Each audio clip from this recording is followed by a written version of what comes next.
प्यारे विद्यार्थियों, आप सभी को मेरा नमस्कार। मैं डॉक्टर नेमीचंद कुमावत, सहायक आचार्य हिंदी विषय, राजकीय महाविद्यालय की आपकी इस BA पार्ट थर्ड विषय हिंदी साहित्य के द्वितीय प्रश्न पत्र की आज की इस ऑनलाइन कक्षा में मैं आप सभी का स्वागत करता हूं।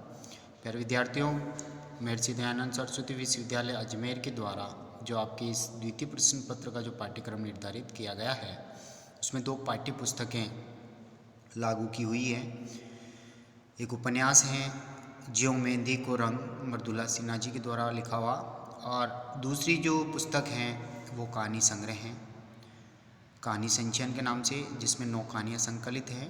अभी हाल ही की जो ऑनलाइन कक्षाएं हो रही है, हम कहानी संचयन पुस्तक के अध्यायों को पढ़ रहे हैं। इससे पूर्व की जो ऑनलाइन कक्षाएं इस द्वितीय प्रश्न पत्र की जो हुई थी, इन दोनों विधाओं पर हमने कहानी और उपन्यास 2 विधाएं आपके हैं। इन उपन्यास के उद्भव, विकास, उनके प्रमुख तत्व और प्रकारों पर हमने PDF नोट्स बना करके और मॉडल आंसर के रूप में हमने अध्ययन किया था। साथ ही कहानी का उद्भव और विकास, कहानी के तत्व, कहानी के प्रमुख प्रकार, इस तरह से लेकर के हमने दोनों विधाओं पर मॉडल आंसर के रूप में पूर्व की ऑनलाइन कक्षाओं में अध्ययन किया था। तो हाल ही की जो ऑनलाइन कक्षाएं हुई थी, उसमें हमने पहली कहानी उसने कहा था, चंद्रधर शर्मा गुलेरी जी की कहानी का अध्ययन किया। दूसरी जो कहानी है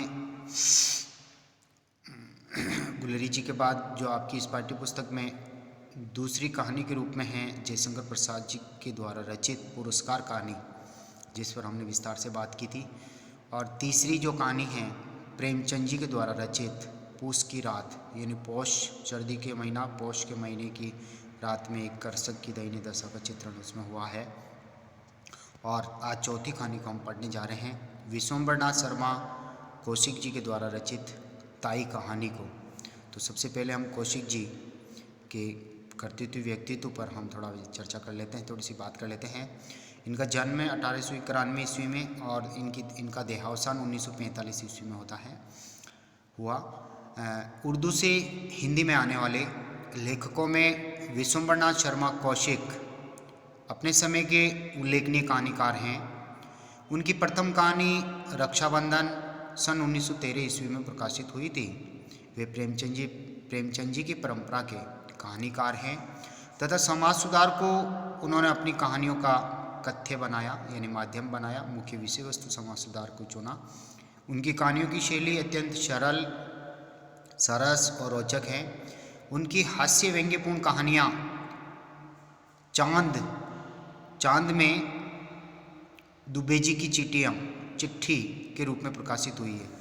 चांद और दुबे जी की चिट्ठी, ये 2 हास्य व्यंग्यपूर्ण कहानी संग्रह हैं।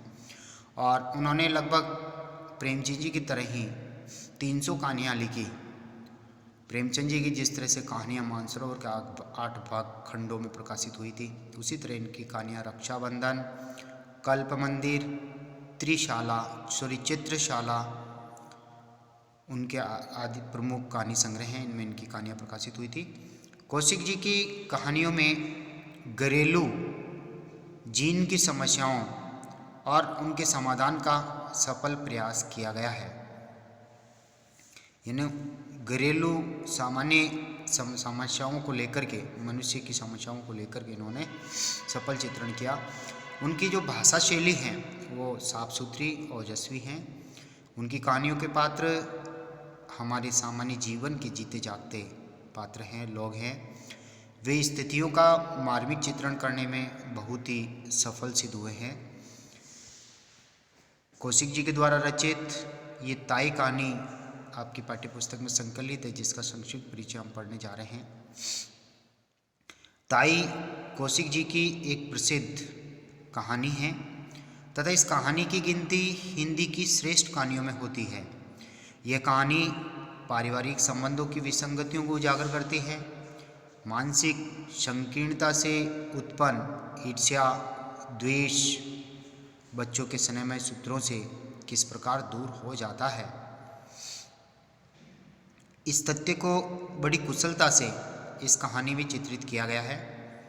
रामजी दास की पत्नी रामेश्वरी निसंतान है, किंतु रामेश्वरी की निकटता उसके देवर के बच्चों से बढ़ती जाती है। यानी निसंतान है तो स्वाभाविक एक बच्चों के प्रति प्रेम तो उमड़ेगा ही। ताई रामेश्वरी जो है उसके मन में ईर्ष्या को बालक मनोहर का निश्चल प्रेम धो देता है और रामेश्वरी का चरित्र जो है एकदम उदात्त महान महिला के रूप में पाठक के समक्ष उभर कर आता है। तो ये जो कहानी है ताई कहानी, इनमें जो पात्र हैं एक तो बाबूजी स्वयं रामजी दास उनका नाम है, एक उनके भाई हैं कृष्ण दास जिनके बच्चे के प्रति जो ताई है रामेश्वरी जी का प्रेम बढ़ता जाता है भाई के बच्चों के प्रति, देवर के बच्चों के प्रति। तो बाबू रामजी राम निसंतान हैं और उनकी पत्नी ताई वह भी निसंतान है रामेश्वरी, और एक बालक है 5 वर्षीय मनोहर जो कृष्णदास जी के पुत्र हैं।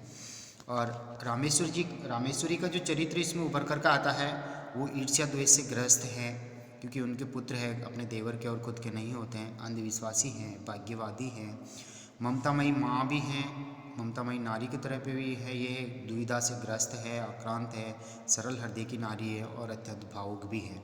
और इसकी जो कथा वस्तु है उसकी जो विशेषता है वो संभाव्य है, संभावित होने वाली घटना अत्यंत रोचक और कौतूहलवर्धक के रूप में कही गई है। सुगठित और कौतूहलवर्धक कहानी है, बाल मनोविज्ञान पर ये केंद्रित है और संक्षिप्त व आदर्श आदि से मंडित हैं। और ताई जो है श्रीमती रामेश्वरी उसके वो निसंतान है, लेकिन संतान प्राप्ति की लालसा उसके मन में रहती है। तो आइए हम इस कहानी को आज आरंभ करने जा रहे हैं, आप ध्यान से सुनिए। ताऊजी हमें रेलगाड़ी ला दोगे? रेलगाड़ी यानी बच्चा छोटा 5 वर्ष से, इसलिए तुतलाती वाणी में वो बोलता है रेलगाड़ी यानी रेलगाड़ी।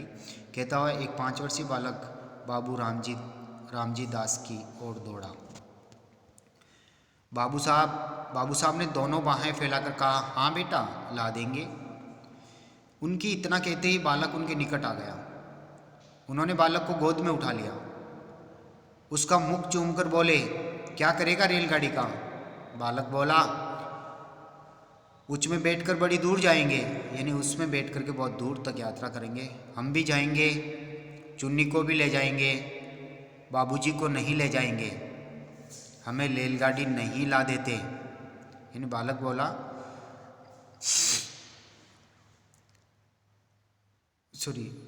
चुन्नी को भी ले जाएंगे, हम भी जाएंगे, चुन्नी को भी ले जाएंगे, बाबूजी को नहीं ले जाएंगे, हमें रेलगाड़ी नहीं ला देते। ताऊजी तुम ला दोगे तो तुम्हें ले जाएंगे। यानी कहने का तात्पर्य बच्चा जो है जिसको आकर के कहता वो उनके ताऊजी है, और वो कहता है कि बाबूजी को नहीं ले जाएंगे, यानी बाबू यानी उनके स्वयं पिता जो है कृष्णदास जी, वो उनको रेलगाड़ी नहीं दिलाते हैं। इसलिए वो ताऊजी के पास आता है और ताऊजी को कहते हैं कि रेलगाड़ी दिला दो, उसमें हम सबको बैठा करके ले जाएंगे सिवाय मेरे पिताजी को। बाबू और किसे ले जाएगा? बालक दम भर सोच कर बोला, बच और किसी को नहीं ले जाएंगे। यानी वो तुतलाती वाणी में बोलता और किसी को नहीं ले जाऊंगा। पास ही बाबू रामजी दास की अर्धांगिनी बैठी थी। बाबू साहब ने उसकी ओर इशारा करके कहा, और अपनी ताई को नहीं ले जाएगा? बालक कुछ देर तक अपनी ताई की ओर देखता रहा। ताई जी उस समय कुछ चिढ़ी हुई सी बैठी हुई थी। बालक को उसके मुख के ये भाव अच्छे नहीं लगे, अतः मैं बोला, ताई को नहीं ले जाएंगे। ताई जी सुपारी काटती हुई बोली, अपने ताऊ को ही ले जा, मेरे ऊपर दया रख। ताई ने ये बात बड़ी रूखाई के साथ कही। बालक ताई के शुष्क व्यवहार को तुरंत ताड़ गया। बाबू साहब ने कहा, ताई को क्यों नहीं ले जाएगा? बालक, ताई हमें प्यार नहीं करती, यानी प्यार और कलती यानी करती, हमें प्यार नहीं करती है। तो बालक की एक स्वाभाविक जो क्रीड़ाएँ होती है, बालक के मन में जो भावनाएं होती है वो तुरंत स्पष्ट कह देते, क्योंकि छोटा बच्चा भगवान का रूप होता है, उसके मन में कोई कटास नहीं होती, कोई दुर्भावनाएं नहीं होती है, जैसे ही मन में आती है वो भाव बाहर निकाल देता है। बाबू, जो प्यार करे तो ले जाएगा, यानी तेरी ताई तेरे से प्यार करे तो तू उसको रेलगाड़ी में बैठा के ले जाएगा क्या? बालक को इसमें संदेह था। ताई का भाव देखकर उसे ये आशा नहीं थी कि वे प्यार करेगी, उससे बालक मौन रहा। बाबू साहब ने फिर पूछा, क्यों रे, बोलता नहीं? ताई प्यार करे तो रेल पर बिठा कर ले जाएगा। बालक ने ताऊ को प्रसन्न करने के लिए केवल सिर हिलाकर स्वीकार कर लिया परंतु मुख से कुछ नहीं कहा। यानी एक तरह से कहा कि मैं इसको लेके चला जाऊंगा। तो इस कहानी के एक तरह से जो नायक हैं बाबू रामजी दास का जो चरित्र है उसके ऊपर आपका प्रश्न बन सकता है। तो वे सहज स्नेही स्वभाव वाले हैं, अंधविश्वासों से कोसों दूर हैं, भाग्यवादी जरूर हैं, संतान सुकृति की कामना इनके मन में है, समझदार व्यक्ति है, विवेकशील सज्जन है, संतोषी स्वभाव, सहानुभूतिशील प्रवृत्ति और आदर्श, कहानी के आदर्श पात्रों के रूप में ये हैं। इनके चरित्र पर हम बाद में चर्चा करेंगे, पहले कहानी को पढ़ लेते हैं। बाबू साहब ने यानी बाबू रामजी दास ने उसे अपनी अर्धांगिनी के पास ले जाकर उनसे बोले, लो इसे प्यार कर लो, ये तुम्हें भी रेलगाड़ी में बैठा कर ले जाएगा। परंतु बच्चे की ताई श्रीमती रामेश्वरी को पति की है चुहूलबाजी अच्छी न लगी। वे तुनक कर बोली, तुम ही रेल पर बैठकर जाओ, मुझे नहीं जाना है। बाबू साहब ने रामेश्वरी की बात पर ध्यान नहीं दिया। बच्चे को उनकी गोद में बिठाने की चेष्टा करते हुए बोले, प्यार नहीं करोगी तो रेल में नहीं बैठाएगा। क्यों रे मनोहर, यानी 5 वर्षीय बालक का नाम होता मनोहर। मनोहर ने ताऊ की बात का उत्तर नहीं दिया। उधर ताई ने मनोहर को धकेल दिया। मनोहर नीचे गिर पड़ा। शरीर में चोट नहीं लगी, मन में लगी। बालक रो पड़ा। बाबू साहब ने बालक को गोद में उठा लिया, पुचकार कर चुप किया और उसे कुछ पैसे तथा रेलगाड़ी देने का वचन देकर छोड़ दिया। बालक मनोहर भावपूर्ण दृष्टि से अपनी ताई की ओर ताकता हुआ उस स्थान से चला गया। मनोहर के चले जाने पर बाबू रामजी दास रामेश्वरी से बोले, तुम्हारा ये कैसा व्यवहार है? बच्चे को धकेल दिया, जो उसकी चोट लग जाती तो। यानी मनोहर ने ताऊ की बात का उत्तर नहीं दिया था और उधर ताई ने मनोहर को धक्का दिया था और मनोहर फिर नीचे गिर पड़ा था और शरीर में चोट नहीं लगी, मन में लगी। बालक रो पड़ा था। तो इस तरह का ये जो व्यवहार हुआ उसको आगे देखिए, तुम्हारा ये कैसा व्यवहार है? बच्चे को धकेल दिए, जो उसकी चोट लग जाती तो फिर क्या होता? रामेश्वरी मुंह लटका कर बोली, लग जाती तो अच्छा होता, क्यों मेरी खोपड़ी पर लाद देते थे? आप ही तो उसे मेरे ऊपर डालते थे और अब आप ही ऐसी बातें करते हैं। बाबू साहब कूदकर बोले, इसी से खोपड़ी पर लादना कहते हैं? रामेश्वरी और नहीं किसे कहते हैं? तुम्हें तो अपने आगे और किसी का दुख सुख सूझता ही नहीं। न जाने कब किसका जी कैसा होता है। तुम्हें इन बातों की कुछ परवाह नहीं, अपनी चुहूल से काम है। बाबू, बच्चों की प्यारी प्यारी बातें सुनकर तो चाहे जैसा जी हो प्रसन्न हो जाता है, मगर तुम्हारा हृदय न जाने किस धातु का बना हुआ है। रामेश्वरी, तुम्हारा हो जाता होगा और होने को होता भी है, मगर वैसा बच्चा भी तो हो। पराये धन से भी कहीं घर भरता है, पराये धन से भी कहीं घर भरता है।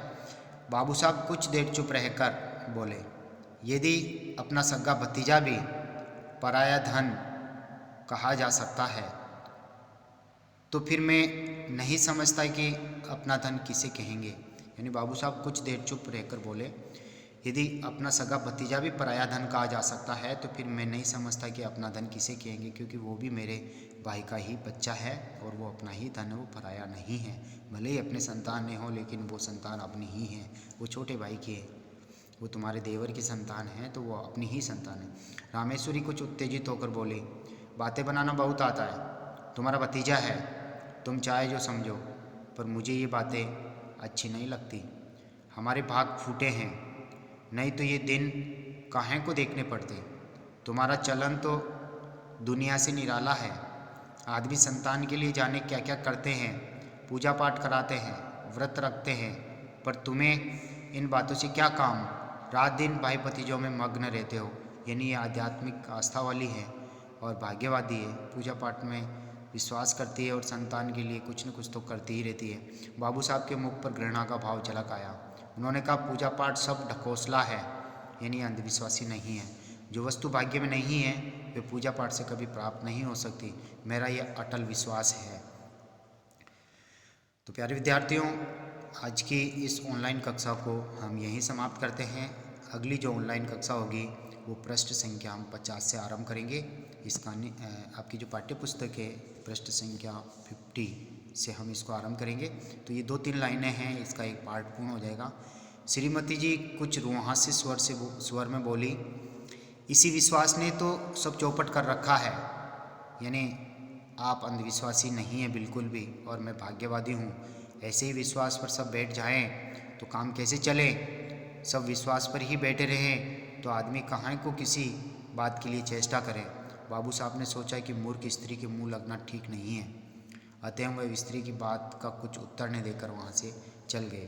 तो प्यारे विद्यार्थी, अगली जो ऑनलाइन कक्षा होगी इस कहानी के इस दूसरे पार्ट से हम आरंभ करेंगे, पृष्ठ संख्या 50 से इसको आरंभ करेंगे। प्यारे विद्यार्थियों, यदि आप पहली बार कॉलेज के इस यूट्यूब चैनल पर वीडियोज को ओपन करके अपनी ऑनलाइन पढ़ाई जारी रख रहे हैं तो आपसे आग्रह है कि कॉलेज के इस यूट्यूब चैनल को आप सब्सक्राइब जरूर करें, वीडियोज को लाइक करें, क्योंकि जब चैनल को आप सब्सक्राइब करेंगे तभी आपकी महाविद्यालय में ऑनलाइन उपस्थिति सुनिश्चित हो सकेगी। तो प्यारे विद्यार्थियों, आप सभी को बहुत बहुत धन्यवाद। जय हिंद, जय भारत, थैंक यू।